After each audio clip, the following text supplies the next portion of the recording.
Radhe Radhe everyone. दोस्तों, आप सभी को मेरी तरफ से बट सावित्री अमावस्या व्रत की हार्दिक शुभकामनाएं।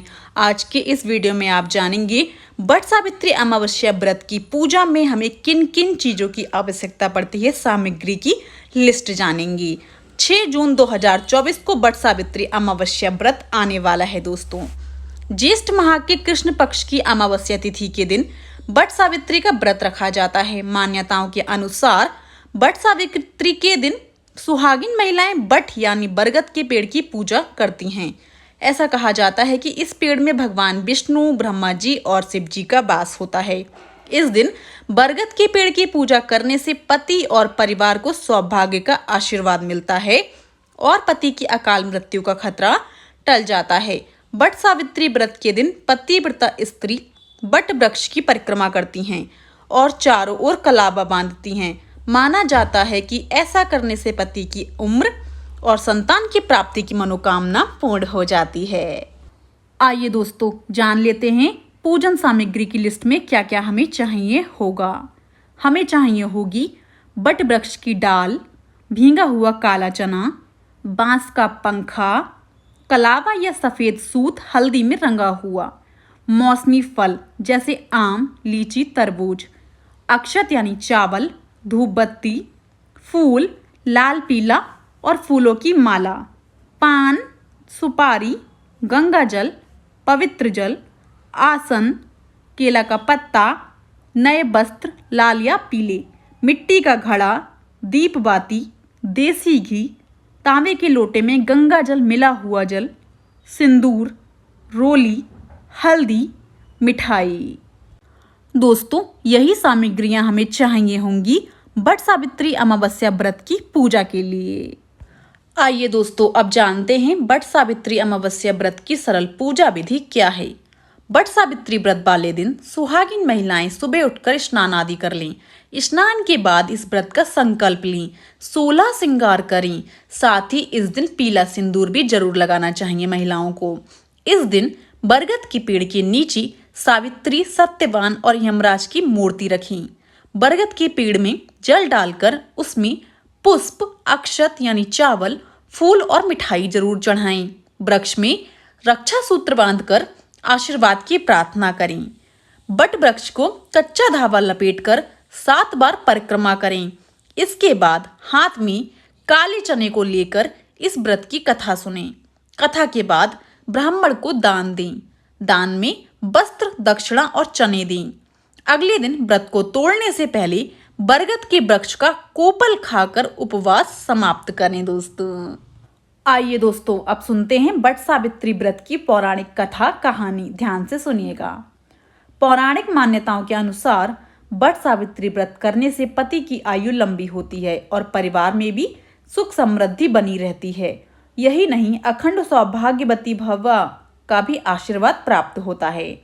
ऐसा इसलिए होता है क्योंकि इस दिन से जुड़ी पौराणिक कथा प्रचलित है। ऐसा माना जाता है कि मध्य देश में अश्वति नाम के धर्मात्मा राजा का राज था और उनकी कोई भी संतान नहीं थी। राजा ने संतान प्राप्ति के लिए यज्ञ करवाया, जिसके शुभ परिणाम के बाद उनके घर एक कन्या का जन्म हुआ। इस कन्या का नाम सावित्री रखा गया। समय के साथ साथ जब सावित्री बड़ी और विवाह योग्य हुई तो उन्होंने धुम्तसेन के पुत्र सत्यवान को अपने पति रूप में वरण किया। बता दें, सत्यवान के पिता भी राजा ही थे, लेकिन उनका राजपाट छिन गया था, जिसके चलते वे दरिद्रता में जीवन व्यतीत कर रहे थे। सत्यवान के माता पिता की भी आंखों की रोशनी चली गई थी और वे जंगल से लकड़ी काटकर उसे बेचकर अपना गुजारा कर रहे थे। वहीं जब सावित्री और सत्यवान के विवाह की बात चली, तब नारद मुनि ने सावित्री के पिता राजा अश्वपति को बताया कि सत्यवान अल्पायु है और विवाह के 1 वर्ष पश्चात ही उनकी मृत्यु हो जाएगी। नारद मुनि की बात सुनकर सावित्री के पिता ने उन्हें समझाने का बहुत प्रयास किया, लेकिन वे नहीं मानी। अंत में सावित्री का सत्यवान से विवाह हो गया।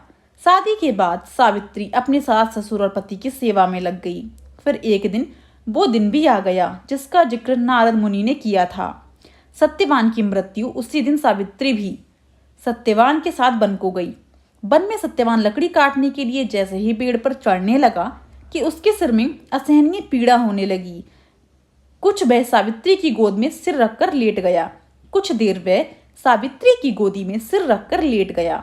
कुछ ही समय में उनके समक्ष अनेक दूतों के साथ स्वयं यमराज खड़े हुए थे।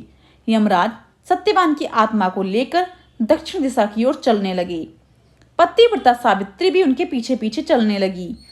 आगे जाकर यमराज ने सावित्री से कहा, हे पतिव्रता नारी, जहां तक मनुष्य साथ दे सकता है तुमने अपने पति का साथ दे दिया, अब तुम लौट जाओ। इस पर सावित्री ने कहा, जहां तक मेरे पति जाएंगे वहां तक मुझे जाना चाहिए, यही सनातन सत्य है। यमराज सावित्री की बाणी सुनकर प्रसन्न हुए और उनसे 3 वर मांगने को कहा। यमराज की बात का उत्तर देते हुए सावित्री ने कहा, मेरे सास ससुर अंधे हैं, उन्हें नेत्र ज्योति दें। यमराज ने तथास्तु कहकर उसे लौट जाने को कहा और आगे बढ़े, किंतु सावित्री यम के पीछे ही चलती रही। यमराज ने प्रसन्न होकर पुनः वर मांगने को कहा। सावित्री ने वर मांगा, मेरे ससुर का खोया हुआ राज्य उन्हें वापस मिल जाए। इसके बाद सावित्री ने यमदेव से वर मांगा, मैं सत्यवान के 100 पुत्रों की मां बनना चाहती हूँ, कृपया कर आप मुझे ये वरदान दें। सावित्री की पति भक्ति से प्रसन्न हो सावित्री से तथास्तु कहा।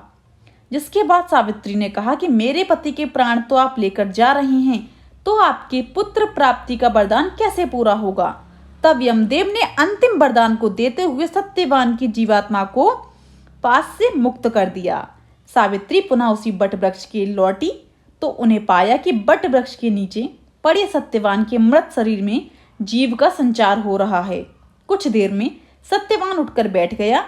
उधर सत्यवान के माता पिता की भी आंखें ठीक हो गईं और उनका खोया हुआ राज्य भी वापस मिल गया। दोस्तों, यहीं पर कथा समाप्त होती है। आइए दोस्तों, अब जानते हैं बट सावित्री व्रत के लाभ क्या हैं। हिंदू धर्म में बट सावित्री व्रत का विशेष महत्व माना गया है। दोस्तों, सुहागिनों के द्वारा किए जाने वाले इस व्रत से पत्नी के साथ साथ पूरे परिवार का कल्याण होता है। मान्यता अनुसार जो भी सुहागिन स्त्रियां बट सावित्री व्रत धारण करती हैं, वे पुत्र पौत्र धन प्राप्त कर चिरकाल तक पृथ्वी पर सब सुख भोग कर पति के साथ ब्रह्मलोक में स्थान पाती हैं। यह व्रत सुहागिनों के लिए सौभाग्यवर्धक, पापहारक, दुख प्रणाशक माना गया है।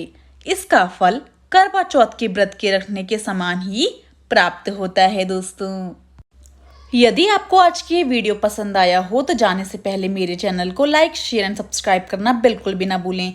एंड कमेंट बॉक्स में मुझे राधे राधे जरूर लिखिएगा। राधे राधे एवरीवन।